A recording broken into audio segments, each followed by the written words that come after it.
going to start here with a few named tweets. Usually these are slightly higher concept and cover a couple of different areas of interest, a few different subjects. But in this case, once again, we're returning to some tweets that have multiple versions. And the first version of today's first tweet is called "When the World is Running Down." That's a reference to The Police, the song "When the World is Running Down, You Make the Best of What's Still Around." I love The Police, I love Sting. In fact, my first concert was Sting, so I figured it'd be nice, we're talking about artists here, to reference one of my musical heroes. Okay, so I'll start with "When the World is Running Down." Many artists craft their best work by feeding off of pain. Media giants projecting a reality of dread affect both consumers and entertainers, generating fear in the public as they simultaneously market people empathetic to the struggle. Cha-ching! And so there's a second version of this tweet that's attached, and that's called "Cultural Capitalism." And it goes like this. Very similar. Many artists craft their best works by drawing from pain. Media giants projecting a reality of dread affect both consumers and entertainers, generating fear and anger in the public as they continue marketing protesters empathetic to the struggle. Cha-ching! Cha-ching! So, of course, these artists, and I consider myself an artist. I do have a background in broadcast journalism, done some acting, some writing. I make these tweet videos, and there's a whole lot of little areas. If you check out my Instagram page, I do some digital art and some photography as well. I've dabbled a little bit in a number of artistic fields, and so I understand as well as anybody that a lot of art is derived from pain, from struggle, from depression even. So many artists craft their best work by feeding off of pain. So there needs to be some friction. If, some artists do derive a lot of art from their positive energy, but a lot of artists really need that negative energy to drive them, to make them find that breakthrough. There's a great quote, actually. Well, it's a scene from one of my favorite shows on HBO, The Larry Sanders Show, talking about how one of the writers for Larry Sanders on the show, it's a late night talk show, and his girlfriend broke up with him, so his jokes got better. Like the drive, the interest in doing the art increased because he had anger, he had emotions, and he needed an outlet. He needed a place to make his comedy more snappy. There needed to be some tension, some friction there. And that helped him to find, that drove him to do that. So in this case, we're talking about the industry, though. We're talking about the industry of art, the commercial aspect of it, and how, media narratives are out there. Artists take in media, they comment on media, and depending on how true or false some of these things may be. In the case of the modern religion that is global warming, I happen to be agnostic on that modern religion, but you'll see people making albums about how the climate doom that's happening, the Extinction Rebellion needs our help. We have to rebel against the oncoming onslaught of climate doom, as it were. And that really drives that sort of negative energy, that depressing feeling drives a number of artists to make some of their better work, because they have a force to push against. There's something for us to unify against. And they're able to put that into their work. And yeah, the media can craft it. It can be something that's more, rational, something that's more observable, you can actually have empirical evidence of, or it can be something that's more about the zeitgeist and how people are feeling, where the persuasion is heading, which way people are going. But ultimately, these media giants, artists can derive a lot of beauty from pain. Some of the greatest albums of all time are breakup albums. There's so many beautiful things in this world that are derived from depression and anger and these negative emotions that really help in this sort of, it seems counterintuitive, but it's like every action has an equal and opposite reaction. They actually bring some of the best out of us. Some of our darkest moments bring some of the best out of us. And it's always darkest before the dawn. So there's a lot of good that negative energy can bring, and that is especially true for artists.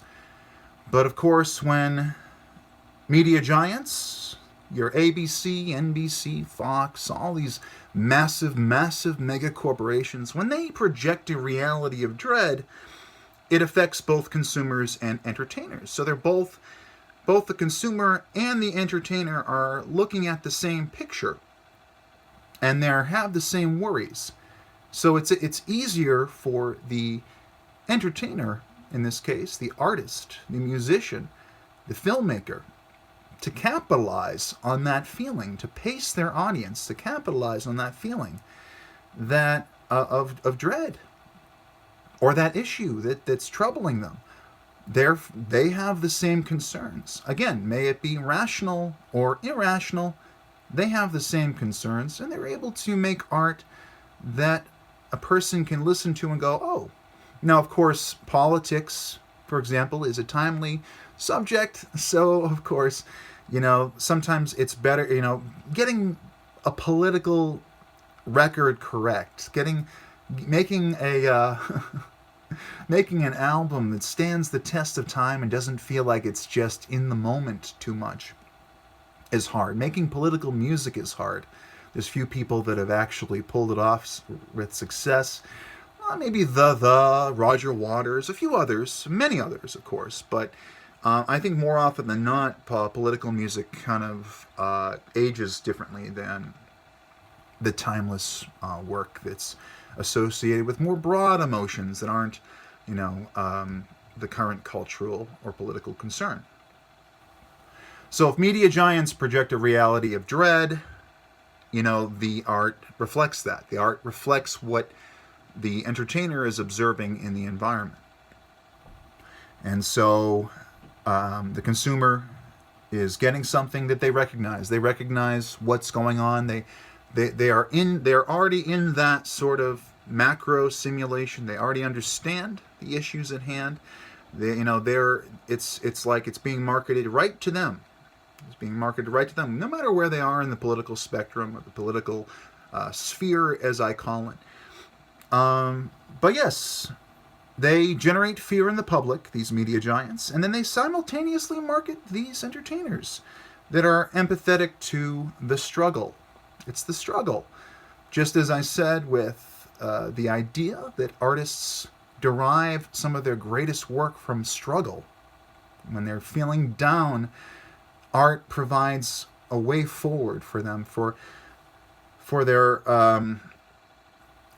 this is, of course, speaking generally, and it's different for different artists. Again, different people derive energy from positive places and negative places. Some people are essentially happy all the time, and that's how they get their artistic inspiration. And others are a little on the darker side. I am sure Robert Smith would agree with me on that.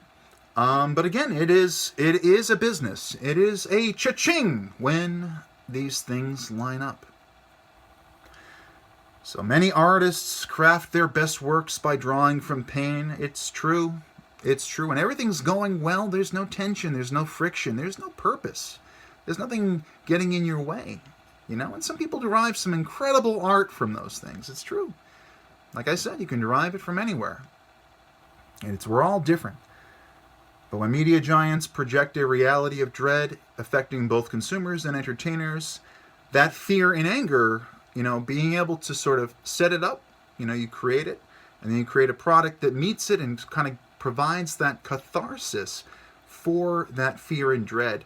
Again, it could be real fear and dread, or it could be just propaganda designed to persuade in a particular direction. But in any event, there is money to be made. Follow the money. And, generating fear, anger, the public, and these protesters, they're protesting. Art really, let's go back and think about all the artists. Like, artists are traditionally known as the hippie generation, the artistic world. Not the people in suits, not the yuppies. Those are the consumers. Those aren't the people that generate the art. They're the ones that consume it. But you'll find that there is a kind of a correlation. They always call it like liberal Hollywood, or the liberal media, or artists are, an artist. I've talked about artists in past videos. There is my video Looking Glass, Artists and Politics. Definitely check that out for a little more in-depth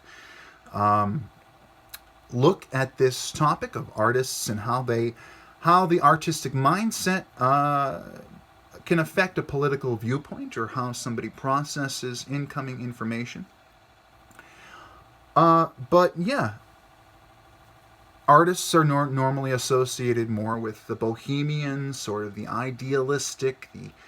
It's a world where if you can't have a small box. Art requires thinking outside the box. It requires thinking irrationally and thinking in ways, impressionistic ways, and just thinking completely separate from the concrete world. It's a world of abstractions. It's a world of, presenting a new window. I talk about artists and the window. Presenting a window, their window, into reality that you can also connect with that artist through. You listen to an album, you watch a movie, you read a book, you watch a YouTube video, and you feel a connection to the artist.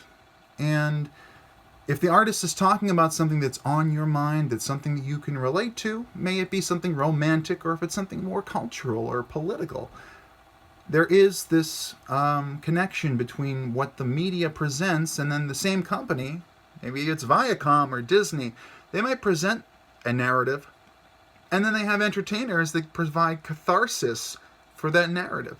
And that's kind of the situation I'm talking about here with these two tweets. There is money to be made. Cha-ching.